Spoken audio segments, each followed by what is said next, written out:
Thanks for joining us, guys, for another Spin That Shit podcast. We have an awesome guest today, Lydia Luce. She's down in Nashville getting ready to release her new album, Dark River. Comes out on the 26th, so we're just a few days away from that drop. We're going to talk to her about that and basically everything that got her to where she is now. So stick around for the interview. One other thing I want to mention, follow us on Instagram, Facebook, subscribe to the YouTube channel, and ring the bell, of course, so you can be notified for up and coming shows. So let's get to it.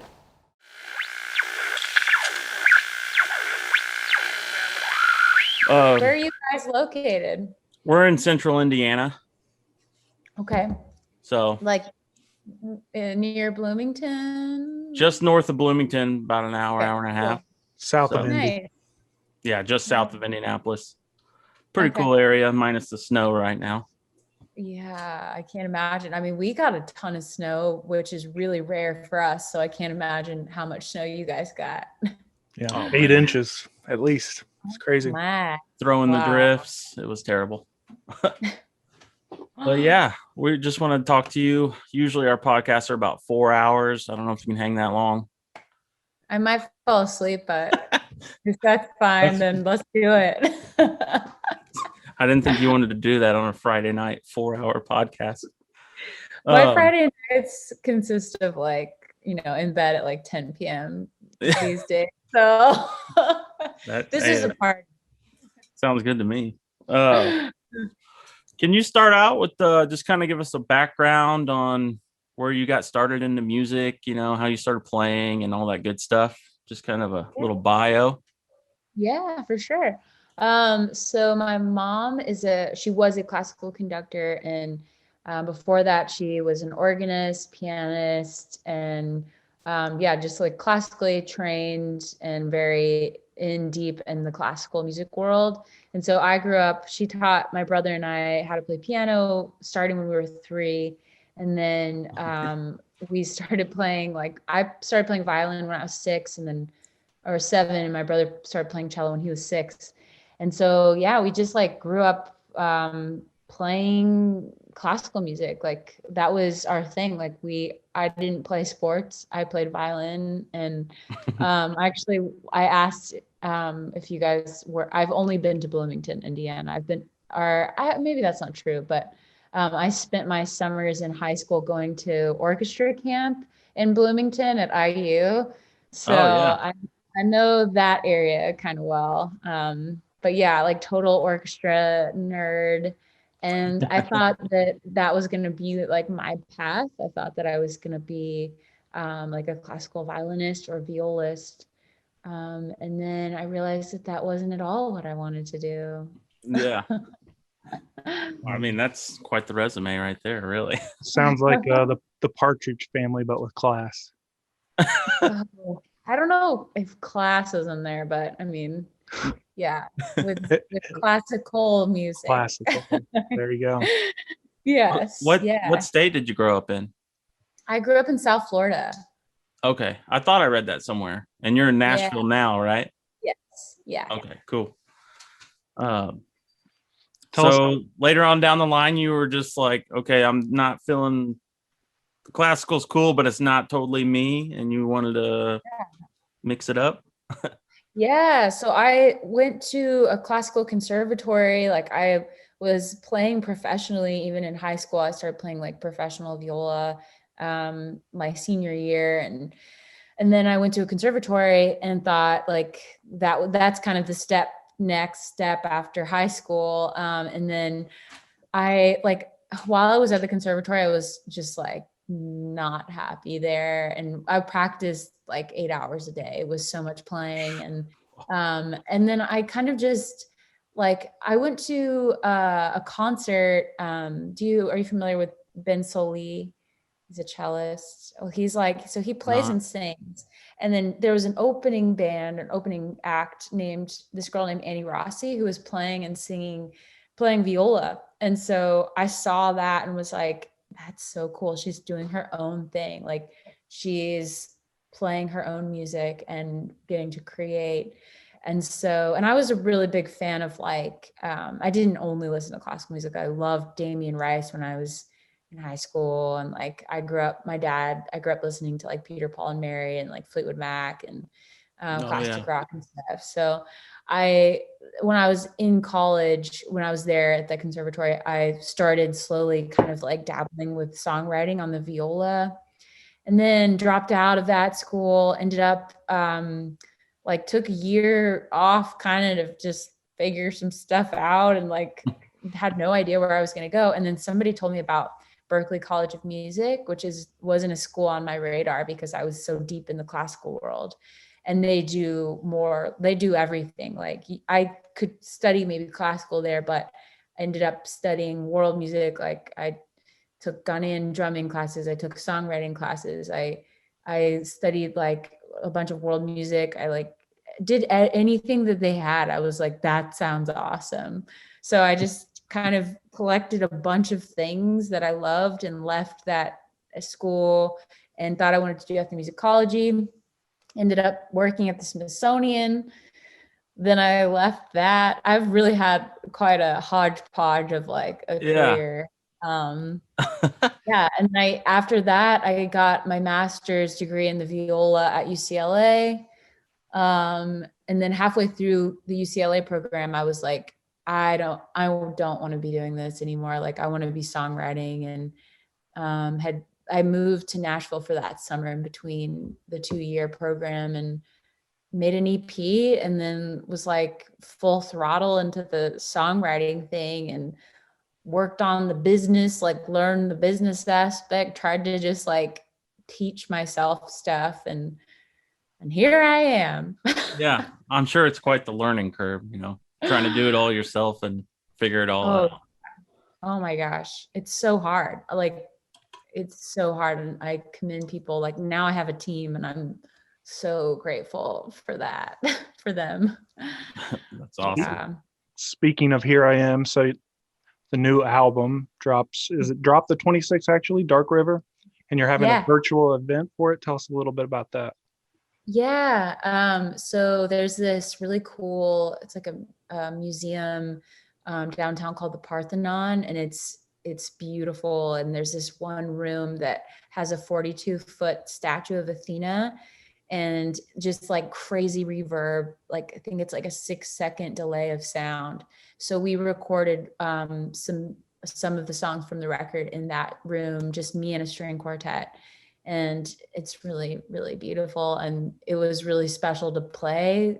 Right now these days, like just to play with musicians or see humans is quite a like gift. So I'm excited for that to come out. That'll be out that evening. Awesome. Yeah. Well, I want to jump back to songwriting real quick. So I know it's not from this album, but I really like Sausalito. I'm on a bus to Sausalito. That's a nice thing. And Sausalito by the sea. So what comes first when you're writing a song? Is it melodies or lyrics, or do you keep an idea journal, or do you sit down and write one in one sitting? Yeah, like it depends. Like I'm all over the place. There's not really a set thing that I do, but usually what I'm trying to do is just get in the habit of doing it, like just making it's like any other job, like sitting down and allotting time in my schedule, because I could easily just not songwrite. And so like I have this space here that I record in, and I just lock myself up here and just make stuff. and I usually I think am more inspired by sometimes it's like the seed is like a little a line or a lyric or like the way words sound together. Like there's so much alliteration in Sausalito. It was like super difficult to not just get the S sound while we were recording it. Mm-hmm. But yeah, I love the way words can be woven together in a way that sounds just so poetic and also has an image behind it. I'm a big fan of Mary Oliver and her poetry, and so yeah, I like to start with that, or starting lately. I've been starting with a theme. Like I've been writing with one of my friends here. More recently, his name's RJ, Raymond Brachita is what he goes by, but Raymond Joseph. But he and I will just be like, "You want to write a song about death?" Yeah. Or you want to write a song about like we're gonna write it tomorrow actually, and he was like, do you want to write a song about how it's never enough? And so I don't know, that really helps me just I have a very problem solving brain. So yeah, but it can be done in any way. There are no rules. Yeah. That's great. Yeah. He was mentioning some older songs too. I really like Tangerine because I play a little bit of banjo, and at the end where you bring in the banjo, and I'm like, oh yeah, I'm feeling that. Yeah, we actually did some of that song. The percussion parts were on the banjo as well. Like we were just like tapping on, because it's essentially a drum head with strings. So we were just tapping on it. But yeah. Just the simple things that add up. Okay, well, off that, so on the new album, Tangled Love, right? What's the percussion on that? Same thing or something different? It sounds. Clapping. Is it? It's like, yeah, it's a lot of clapping. That main rhythm is to the person that co-produced the record, and then the drummer that drummed on a lot of it. It's just the two of them just like going back and forth, doing alternating rhythms that fit together. And then a lot of hand percussion on that. So like little drums, like kind of like more like bongo style. Yeah, we did some funky stuff on that song. And then there was another song on one of the songs. I don't know if you can hear it so much anymore, but on Never Been Good, we were playing like forks and kombucha bottles and like whatever. Nice. It's awesome. I mean, your work. Go ahead. Yeah. I'm gonna cut you off. I was just gonna say, like, sometimes you have this sound in your head and you just have to search for it. Like, I don't know, by hitting stuff. Yeah. It's like Brian Wilson, Pet Sound. I was thinking the same thing with the Beach Boys, just going crazy in there, trying to figure out the little nuances of instruments and sounds. Yep, exactly. Dark River. I was kind of going through. I'm new to your music, and so I just been going down the rabbit hole and all this stuff, and I'm digging the vibe. It's super like dreamy, psychedelic rock. Like it puts you in this mood sort of thing. It's great to listen to at work, definitely. The music videos. You had some trippy music videos.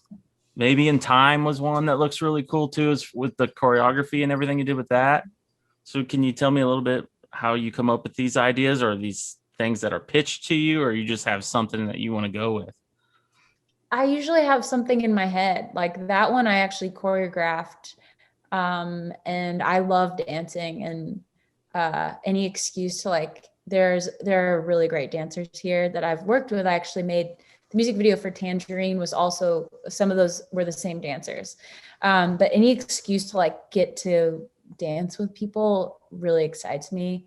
And yeah, I wanted to do something with the local dancers here, because there are so many incredible ones. And then really the movement dictated how the video was going to be. And so the way, like the woman who actually shot the album cover for my record, also did that video. So she really followed the movement and made it focused around that. Like that was like the way it's shot. And it's I feel like part of the art of that video is the way it's shot, how she like followed the movement and stuff. So yeah, I really love that. Was really fun to make. Yeah. I mean, it turned out great. My wife even was like, man, those are really nice. Oh, good. What else was I going to say? I got a couple notes here. What about the trippy videos, the ones with like the animation? Yeah. So my partner, he is usually a drummer full time. So he plays drums in this band called Liz Cooper and the Stampede, and they're like psych rock. And he obviously hasn't been able to do that all year. So he taught himself how to animate, and that was his first video. And so we obviously lived together. So like he would be working on the video, and I would tell him these crazy ideas like, maybe I hop on a bee and we travel, whatever, go do this. And like, he was like, cool. He just was down to Let's do it. Yeah. He's super, we're both very like, I don't know, we're kind of weirdos. And I don't know. It was like, it was so cool to be like, what if this happens? And then the next day or within the next week, he's created this like epic scene where like that one scene, the alligator comes through space, and it always ended up looking so cool. And so it was really fun to get to work with him on that too. Like he would show me for that specific character, he sent me all these different types of alligators because he's also a very detailed oriented person. So he's like, okay, you want an alligator? Which kind? Do you want like this kind of crocodile, or do you want like the alligators that live in the Everglades? And like this one's nose looks like this. And like, it was really, really fun. It definitely kept us occupied for, COVID. Right. I was kind of nerding out on those because I do a little video editing myself, so that was just kind of fun to see that put together. Yeah, music videos are such a fun part of getting to like do the records. Like to make the records, it's really fun to visualize what the songs sound like. And yeah, he spent like over 500 hours on that video. Yeah. I mean, it looked intense. I don't know much about animation, so Yeah. I knew it looked like a lot. So, yeah, he killed it. Yeah. Let's stick with visuals and talk about the album art. You kind of mentioned it, but there seems to be a common thread there. And then when you said you and your dad used to listen to Fleetwood Mac, I kind of see, from Rumors, I kind of see some of that flowing movement from that. So tell us about that. Definitely. Yeah, to be honest, the album art is always the hardest part for me. I like have a million ideas, and then I have to try each one, and I usually don't like them until finally I'm like, yeah, that's cool. But that's the hardest part for me to do.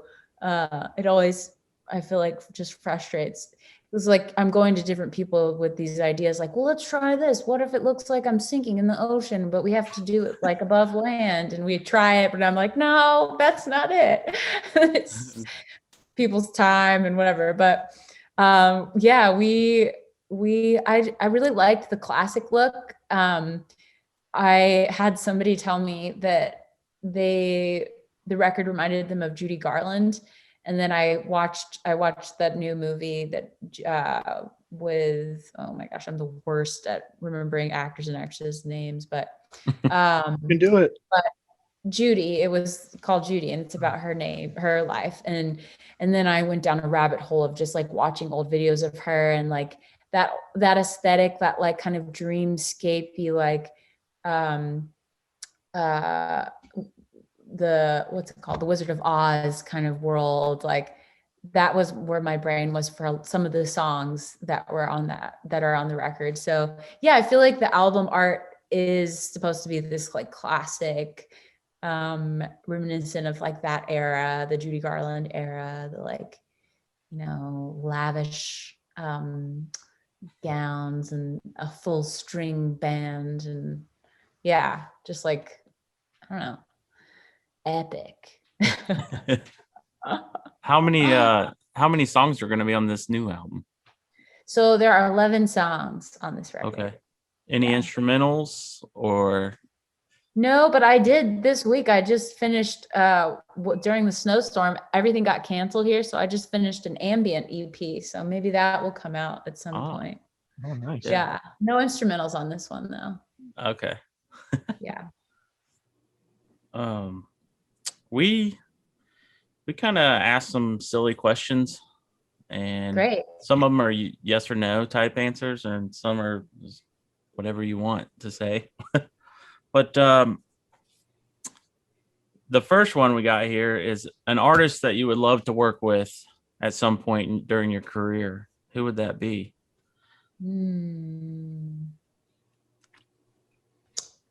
Maybe I would love to work with Rob Moose, he's a violinist and he plays with Y Music and he's just really awesome. He's done like the strings for the National and really like you've heard his strings for sure. And he's awesome. I would like to work with him for sure. All right. This next one is like an ongoing, we're trying to settle a debate between Justin and I because one likes one likes the other. So Beatles or Stones? I'm gonna say the Beatles. Definitely have more strings in Beatles songs, don't you? Yeah. It's another one. Sorry. Here it wins.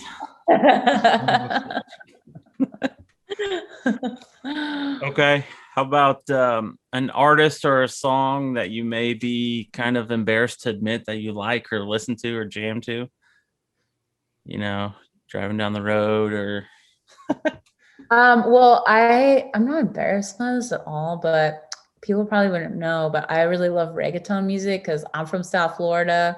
I'm from like right by Miami, so There you go. I like some, Okay. Maluma, baby. Awesome. That's great. The party started. Okay, sounds like you pretty much play everything, and I'm sure you probably could if you want to. But if you could wake up tomorrow and just knew how to play something that you don't know how to play now, besides a kombucha bottle or whatever.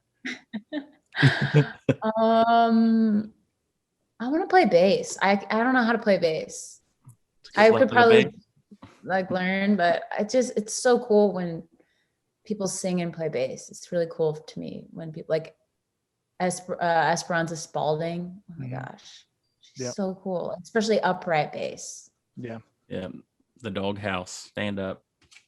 Yeah, that's right. Oh, okay.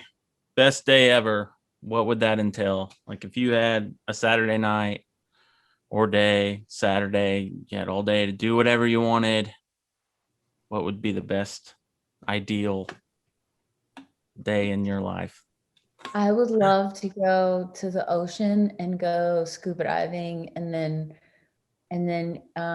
eat ceviche and like drink like beers, but the light beachy kinds, and then go salsa dancing. 100%. That's a busy day. It's a good day though.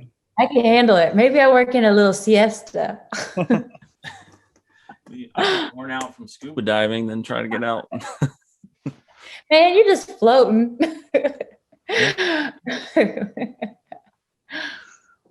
All right. To backtrack a little bit on the artists you'd like to work with, I did read somewhere you have worked with some other artists like Eminem. Like what song or what was that story? So I played with him at Bonnaroo like 2 years ago. Okay. Yeah. You played with him on stage? Mm-hmm. Wow. That is like awesome. He was the headliner at Bonnaroo. So it was like the whole festival came and watched. It was pretty crazy. Everyone there at once, just mind blowing. That's a lot of people. You couldn't see the end of the people where the people stopped. It was so crazy. Wow, that's great. Yeah. Who else? What's some other big names that you worked with? I saw Willie Nelson. Yeah. I played with Willie Nelson on like I played strings. I played viola on his song Nightlife live one time in Boston. And then I played I think it was 2 shows with Rod Stewart, and Santana was opening for him. That's cool. That was pretty crazy. I played a couple songs with Annie Lennox. I played with Michael Bublé last year, 2 years ago, 2019. 2020 was like a skipped year. Yeah. Yeah. I bet you're dying to get back out there on the road. Musicians I are know, just, man, they took a big hit. for real. It's true. Just gotta keep sane until then. I know. I guess looking forward when you do get back on the road with this new record, I think from what I can tell, at least compared to Azalea before, it's a little more layered. I think, maybe it was just guitar and some other strings or bass on some of those other tracks. So what do you see kind of your setup going forward to play this new record as you go out? Yeah, I mean, if it depends, like if I have the budget for it, I would love to bring a full band. It would be very fun. Like we've been doing this live session, and I've gotten to rehearse with a full band, 4 of the songs off the new record, and it was so fun. We had to reschedule that recording because of the snow, but hopefully it will happen in the next couple of weeks. But like that was the most fun I've had in a very long time, just getting to like play those songs live with other humans. So I mean, ideally it'd be tight to bring like a full band, but I also I like the idea of reconfiguring the players because it keeps the songs fresh. And so like me and string quartet, I love doing that. Me and like full band, me and like 2 other people, or whatever. It's, anything that anybody kind of like adds to it. Just it's yeah. So well, that's great. So we'll definitely be spinning your record once soon as it drops. You gonna have vinyl, or how does that work? Yeah, I'll have vinyl. It's delayed because that always happens. And also there was a lacquer shortage, I heard. What? Damn. In 2020. Yeah, when I first put in the order, they were like, well, there's a lacquer shortage, but they'll be out next month. But yeah, we'll have vinyl and CDs and all this stuff. Yeah. Cool. We'll share everything we can on social media to help any way that we can. Our small little following. I really appreciate it. No, it's so great. All the help. Before we let you go, you want to just say to the public to where they can find you, your music, your websites, all that good stuff? Yeah. Well, you can find my website is lydialuce.com, but I'm on all the social medias. I got a TikTok. Oh, dang. Boom. I'm in my 30s, so I'm learning. It's slow, but I'm on TikTok, I'm on Instagram, I'm on all the social medias, and then you can find my music on Spotify, iTunes, Amazon, YouTube. Everywhere. It's everywhere. Worldwide. Lydia Luce, worldwide. Yeah.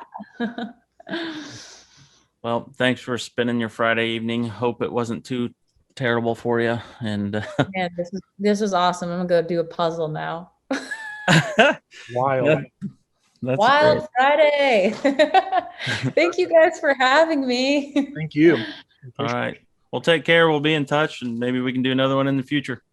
So. Sounds great. Have a good evening. You too. See ya. You too. Bye. Peace.